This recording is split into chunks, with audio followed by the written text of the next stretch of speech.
Aku harus tetap tersenyum. Novel karya Geoffrey, bagian 49. Setelah mengakhiri percakapannya dengan Ranti melalui telepon, Parlan segera bersiap-siap. Ia ingin berangkat ke Jakarta malam hari ini juga. Walau malam sudah larut, namun biasanya masih ada 1-2 mobil angkutan kota antar provinsi yang lewat. Ia telah memasukkan beberapa potong pakaian ke dalam tas. Dia juga telah mengenakan sepatu dan jaket. Ketika pintu rumah dibuka, alangkah terkejutnya Parlan. Beberapa orang datang menghajar Parlan. Nampak Parlan terhuyung-huyung. Kemudian tendangan pun tak luput pula dirasakan Parlan. Bacokan-bacokan hingga Parlan tumbang, tertelungkup, dipijak, dan suara gaduh pun tidak dapat terhindar lagi hingga sampai ke telinga Mbak Lastri. Mbak Lastri mendengar suara ini langsung keluar dari rumahnya, dan ketika melihat Parlan sedang dikeroyok, ia pun menjerit-jerit. Nampak banyak warga Simpang Telaga yang keluar dari rumah mereka. Yang tadinya mereka sudah siap untuk istirahat, sekarang mereka terjaga dan ada yang menuju ke rumah Parlan, ada juga yang masih berdiri di depan rumah mereka masing-masing. Jeritan histeris dari Mbak Lastri membuat orang-orang yang sedang mengeroyok Parlan berhamburan lari. Seorang di antara mereka nampak mengambil HP dari kantong celana Parlan, dan yang lainnya nampak membawa kabur motor Parlan. Beberapa orang di antara mereka ada juga yang membawa barang-barang Parlan, termasuk tas yang tadi hendak dibawanya ke Jakarta. Mbak Lastri mendapatkan Parlan sedang tertelungkup bersimbah darah di depan pintu kamarnya. Mbak Lastri menjerit. Tak lama kemudian Mas Budi datang. Mbak Lastri dan Mas Budi membawa Parlan mencari tempat berobat. Lama juga mereka mencari-cari, akhirnya mereka menemukan sebuah klinik yang lumayan jauh dari Simpang Telaga.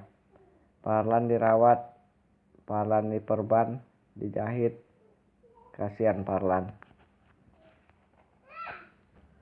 Parlan yang sekarang terbaring di tempat tidur klinik itu tampak bingung sekali. Dia berpikir-pikir, apa gerangan yang terjadi, siapakah pelakunya, apa salahnya. Namun ia tidak dapat menjawab semua pertanyaan itu. Nampak Pak Mamat tiba-tiba datang mendekati Parlan. Pak Mamat datang setelah mendapat kabar dari Lastri. Nak Parlan, bagaimana? Siapa ini? Siapa yang melakukan? Nampak Pak Mamat kikuk, kalut, dan cemas sekali melihat keadaan Parlan. Tidak tahu, Pak. Aku tidak tahu siapa orangnya. Apa kamu melihat wajahnya? Ada, Pak, tapi aku tidak mengenalinya. Bagaimana keadaanmu sekarang? Waduh, Pak, pegal-pegal, pedih. Tulang-tulangku rasa yang patah-patah. Kaki kiriku, Pak, terkilir. Kaki kanan juga. Sabar ya, Lan. Oh ya, kita ke rumah Bapak aja. Kalau kamu di Simpang Telaga, siapa yang akan merawatmu? Ya, Pak, aku ngikut aja. Parlan mengakhiri percakapannya dengan Pak Mamat karena Pak Mamat nampak sibuk memperhatikan satu persatu anggota tubuh Parlan.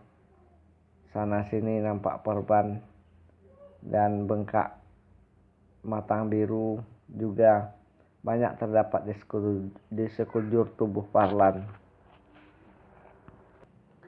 Siang berganti malam, malam pun berganti pagi lagi. Tapi yang namanya Parlan belum juga muncul. Tampak Ranti begitu gelisah di dalam kediamannya di Jakarta. Beberapa kali dia mencoba menelpon nomor Parlan, tapi tak ada jawaban. Telepon Parlan tidak aktif. Ia bingung, ia cemas, tapi ia tidak tahu apa yang terjadi. Sementara untuk bertanya, tanya pada siapa. Parlan sudah dibawa oleh Pak Mamat ke rumahnya. Sekarang Parlan berada di ruang tamu rumah Pak Mamat, tergolek di atas sebuah kasur tipis. Nampak istri Pak Mamat mengurut-urut beberapa bagian tubuh Parlan, namun dia tidak bisa terlalu leluasa mengurut tubuh Parlan karena sedikit saja disentuh Parlan sudah menjerit. Pak Mamat begitu tertekan melihat keadaan Parlan. Pak Mamat nampak gelisah sekali, namun ia tidak tahu apa yang harus dilakukan selain hanya menunggu Parlan sembuh. Sementara Pak Musa dan Bu Mira sudah 2 kali mengunjungi Parlan, tapi mereka tidak bisa mendapatkan keterangan apa-apa dari Parlan karena Parlan tidak bisa diajak bicara, entah tidur, entah pingsan, entahlah. Tapi yang jelas Parlan tampak lemas sekali. Ia sulit mengeluarkan ucapan karena bibirnya pecah. Pak Mamat bisa menduga siapa pelakunya. Tiba-tiba Pak Musa yang sudah sejak tadi duduk di samping Parlan membuka pembicaraan dengan Pak Mamat. Wah, aku tidak bisa menduga-duga, Pak. Apa ada persoalan yang berat yang pernah dialami Parlan? Setahu saya itu saja, Pak, persoalannya dengan Riko kemarin. Kemudian persoalan tanah warisan mendiang ayahnya yang 40 hektar yang saya ceritakan dengan Pak Musa kemarin. Itu artinya 2 persoalan, 1 sumber, Pak Mamat. Ya, Pak Musa. Kalau ada hubungannya dengan persoalan-persoalan itu tentu tidak susah mencari pelakunya. Ya, Pak Musa. Tapi kita tidak tahu pasti. Kemarin saya bertanya kepada Parlan, dia melihat wajah pelakunya tapi Parlan tidak mengenalinya. Pak Mamat melanjutkan cerita. Nak Parlan, coba makanlah sedikit. Tiba-tiba Bu Mira mengayunkan sebuah sendok yang telah berisi bubur ke arah Parlan. Nampak Parlan susah sekali membuka mulutnya hingga ia tidak membuka mulutnya sama sekali karena bibirnya bengkak. Untuk menghilangkan kegelisahan yang selalu menyelimuti hati Ranti, dari Jakarta nun jauh di sana dia coba-coba menghubungi ayahnya di Sukajadi. Mana tahu ayahnya bisa memberi jawaban tentang apa yang ia harapkan. Assalamualaikum, Pak. Waalaikumsalam, Ranti. Ada apa, Ranti? Siang-siang ini nggak kuliah? Baru pulang, Pak. Bapak sehat-sehat? Alhamdulillah, Pak Musa menjawab pertanyaan putrinya. Ibumu sehat-sehat? Oh, kok ramai? Bapak di mana? Ranti bertanya kepada Pak Musa dari seberang sana. Ini Pak Musa menjawab. Kami di rumah Pak Mamat bersama ibumu. Kami melihat Parlan. Memangnya ada apa dengan Parlan? Ranti tidak sengaja memperlihatkan kecemasannya kepada Pak Musa ayahnya. Oh, tak apa-apa. Cuma ada sedikit masalah. Parlan digebuki orang di rumahnya di Simpang Telaga. Kapan, Pak? Ranti menambahkan pertanyaannya.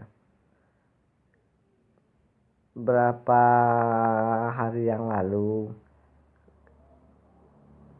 Udah lama ya, Pak? Ranti lagi-lagi bertanya. Berapa hari yang lalu kejadiannya? Pak Musa tampak berpikir sangat dalam sekali untuk memberi jawaban kepada sang putri. Tengah malam 2 malam yang lalu, Ranti. Ketika dia membuka pintu hendak keluar, tapi entah mau kemana, tiba-tiba 8 orang menghajarnya dan menginjak-injak, menghajar, menusuk hingga Parlan babak belur. Hah? Ditusuk, Pak?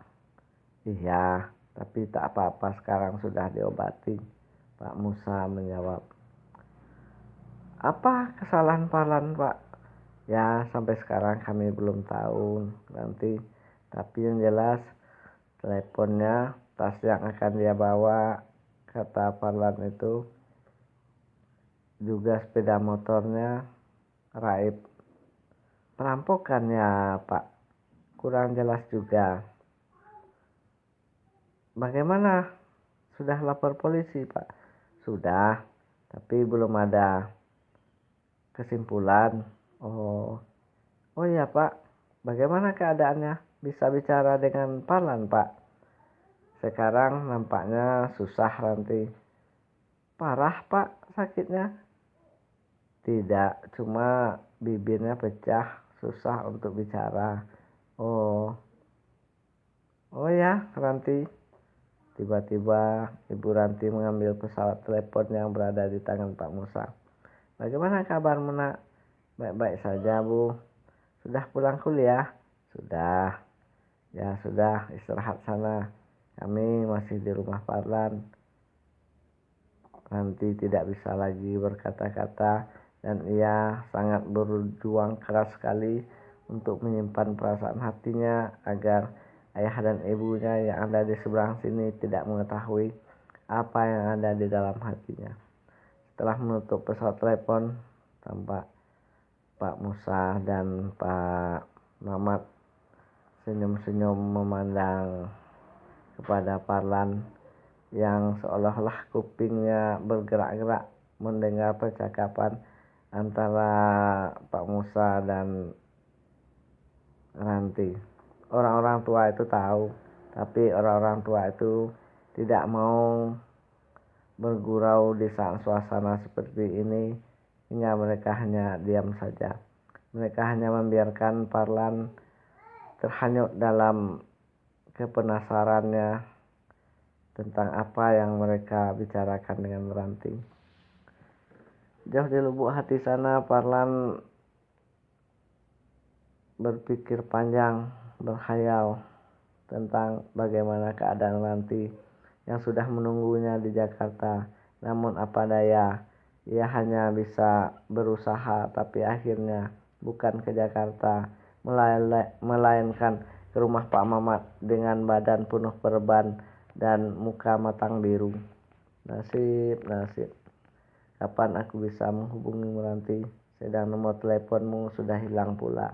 Bersambung.